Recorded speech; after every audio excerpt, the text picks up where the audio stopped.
Assalamualaikum warahmatullahi wabarakatuh. Ya, welcome back to my channel, Siska Wahyunitia Retnaulandari. Halo Bapak Ibu Guru BK di seluruh Indonesia.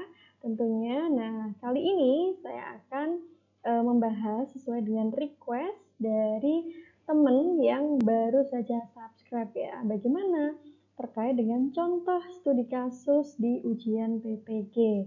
Nah, dimintanya waktu itu maksimal ini ya, sekitar 500 kata gitu ya. Nah, ini yang saya buat itu 470 kata, teman-teman.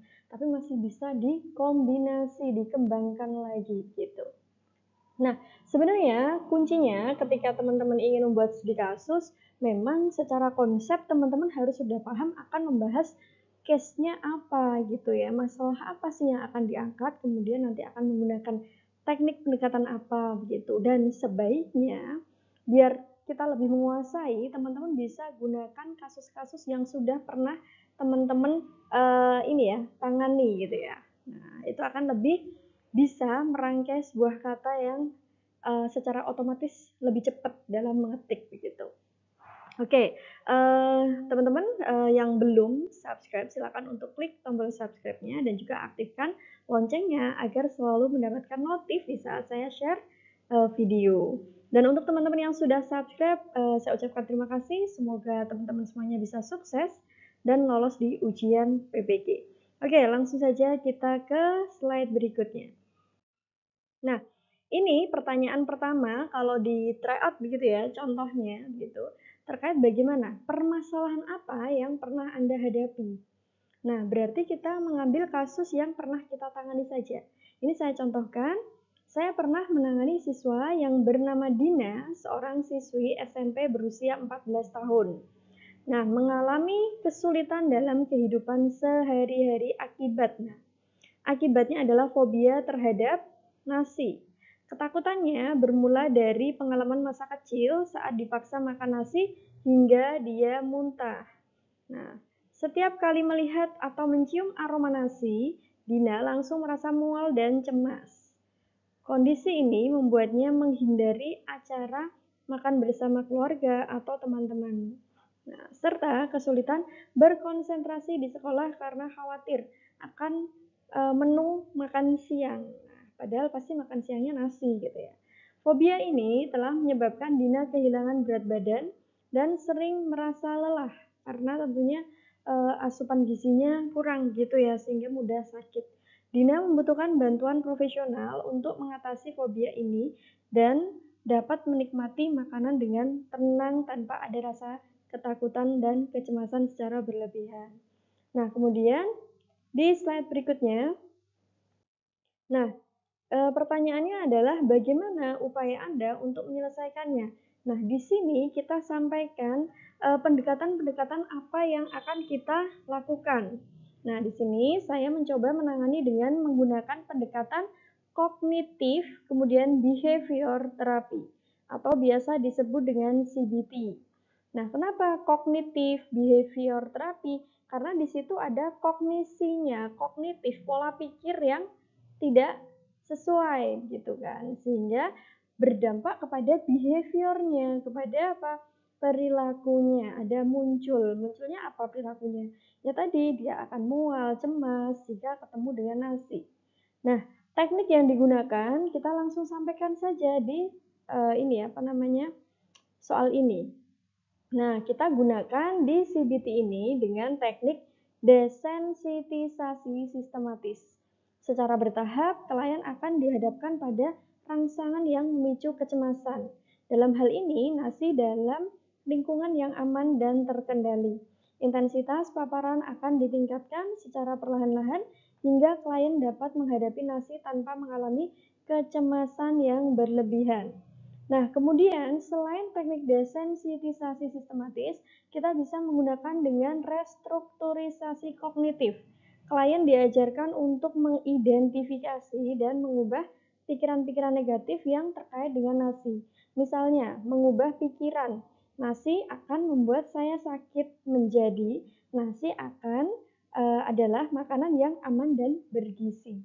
Jadi ada perubahan pola pikirnya yang harus kita bantu gitu ya. Oke, kemudian bagaimana selanjutnya? Nah, selain itu kita juga bisa menggunakan teknik relaksasi karena tadi juga ada kecemasan. Kita bisa bantu dengan pernafasan dalam. Teknik pernafasan dalam membantu mengurangi kecemasan dan menenangkan pikiran. Kemudian, relaksasi otot progresif dengan cara menegangkan dan mengendurkan otot secara bergantian. Teknik ini dapat membantu mengurangi ketegangan fisik. Kemudian visualisasi, membayangkan situasi yang menenangkan dapat membantu mengurangi kecemasan. Nah, ini teknik-teknik yang digunakan dalam mengatasi kasus fobia terhadap nasi tadi ya. Karena saya pernah menangani juga anak yang mengalami rasa ketakutan terhadap nasi. Nah, kemudian apa hasil dari upaya Anda tersebut? Ini diminta untuk evaluasi hasil. Nah, pengurangan gejala. Klien mulai mengalami penurunan kecemasan mual atau gejala fisik lainnya yang terkait dengan fobia. Kemudian, peningkatan kualitas hidup. Fobia dapat mengganggu berbagai aspek kehidupan termasuk hubungan sosial, pekerjaan, dan pendidikan. Dengan mengatasi fobia, klien dapat mengalami peningkatan kualitas hidup secara keseluruhan. Kemudian, kembalinya minat terhadap makanan. Klien kembali menikmati makanan dan dapat berpartisipasi dalam acara makan bersama keluarga atau teman-temannya. Kemudian peningkatan kepercayaan diri juga berpengaruh. Mengatasi fobia dapat meningkatkan kepercayaan diri dari harga diri klien karena pasti klien juga merasa malu karena pasti akan ada pembulian secara verbal, dianggaplah itu kayak apa ya, terlalu manja atau itu cuma alasan dan yang lainnya, pasti akan ada istilahnya sudut pandang dari teman-teman yang lain.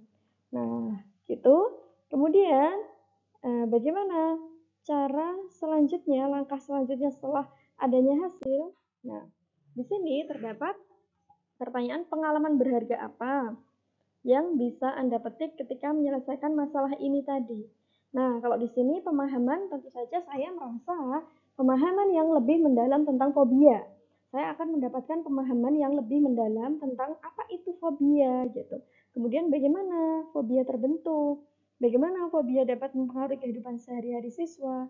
Ini akan membekali saya dengan pengetahuan yang lebih baik untuk menangani kasus-kasus serupa di masa depan. Jadi saya merasa ketika ada masalah-masalah seperti ini, kita jadi banyak belajar. Nah, jadi banyak tahu pengetahuan tentang masalah-masalah yang memang mungkin apa ya, istilahnya jarang gitu ya ditemukan, apalagi mungkin fobia nasi kan tidak terlalu banyak gitu. Nah, kemudian pengembangan keterampilan. Dengan adanya nanti konseling individual, kita kan akan melatih keterampilan dalam komunikasi. Nah, dalam menangani ini memiliki keterampilan komunikasi yang lebih baik untuk membangun hubungan yang saling percaya dengan siswa. Nah, di sini saya perlu menciptakan suasana yang aman dan nyaman bagi siswa untuk berbagi perasaan dan pikiran mereka. Nah, selanjutnya selain itu, penerapan berbagai teknik konseling. Saya akan berkesempatan untuk menerapkan berbagai teknik konseling seperti terapi kognitif behavioral, relaksasi, dan visualisasi. Melalui praktik langsung, saya dapat menilai efektivitas berbagai teknik dan memilih teknik yang paling sesuai untuk setiap siswa. Jadi di sini saya karena tadi jadi belajar, kemudian saya akan tentunya gunakan beberapa teknik konseling dan akan menilai bagaimana efektivitas dari teknik konseling tersebut. Nah, kemudian adanya pengembangan diri. Nah, di sini menghadapi kasus-kasus yang kompleks seperti fobia tadi dapat menjadi tantangan bagi saya sebagai guru BK. Namun, melalui pengalaman ini saya dapat terus mengembangkan diri dan meningkatkan kompetensi saya.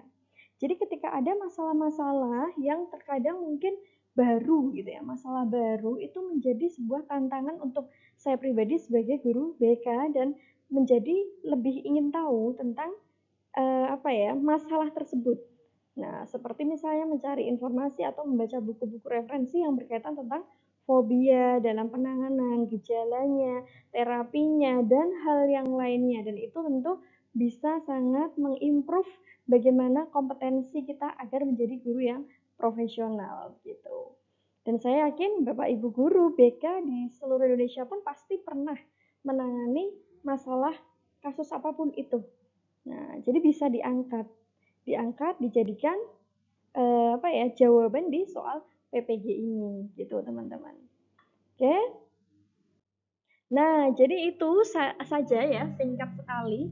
Itu tadi sudah 470 kata, tapi masih bisa dikembangkan. Sebenarnya kemarin banyak banget, sudah lebih dari 500, tapi langsung saya cut saja gitu. Saya ambil yang poin-poin intinya begitu. Nah, tentunya masih banyak sekali masalah-masalah. Kita memang harus mencari masalah atau kasus yang dihadapi oleh siswa, kemudian kita tangani. Fobia bukan hanya fobia ke nasi, tapi banyak yang fobia ketinggian, fobia badut, kemudian bisa mengangkat masalah misalnya mungkin keterlambatan siswa, sering terlambat datang sekolah, membolos, kemudian perilaku ya kebanyakan perilaku begitu ya, atau yang mungkin berkaitan dengan mental illness itu juga bisa. Nah, oke, silakan untuk Bapak Ibu bisa menyampaikan apapun di kolom komentar gitu. Dan ini semoga bisa membantu Bapak Ibu untuk membuat soal-soal yang menjawab soal dalam bentuk studi kasus seperti yang ada di soal UP PPG begitu. Nah, kemarin juga banyak yang request minta tolong untuk spill soal berikutnya gitu ya. Semoga saya ada waktu dan bisa memberikan soal. Tapi andaikan Bapak Ibu ingin mengikuti kelas saja secara intensif, kita belajar bersama untuk persiapan ujian baik piloting 2 maupun 3, silakan bisa segera menyampaikan di kolom komentar atau nge-DM di Instagram saya. Di sini ya, Siska_Makbuloh, dan bisa belajar juga melalui TikTok saya di Belajar UP PPG. Di situ sudah banyak materi-materi dan juga soal-soal begitu. Nah, nanti bisa kita komunikasikan kapan kita akan mulai pembelajaran. Oke, semoga jelas. Karena alhamdulillah kemarin soalnya yang piloting 1 kan juga pendampingan beberapa dengan saya. Alhamdulillah soal yang dibahas sudah sesuai dengan soal yang keluar begitu. Jadi semoga bermanfaat. Oke, thank you very much for your nice attention and don't forget for like, comment, and subscribe. Thank you. Assalamualaikum warahmatullahi wabarakatuh.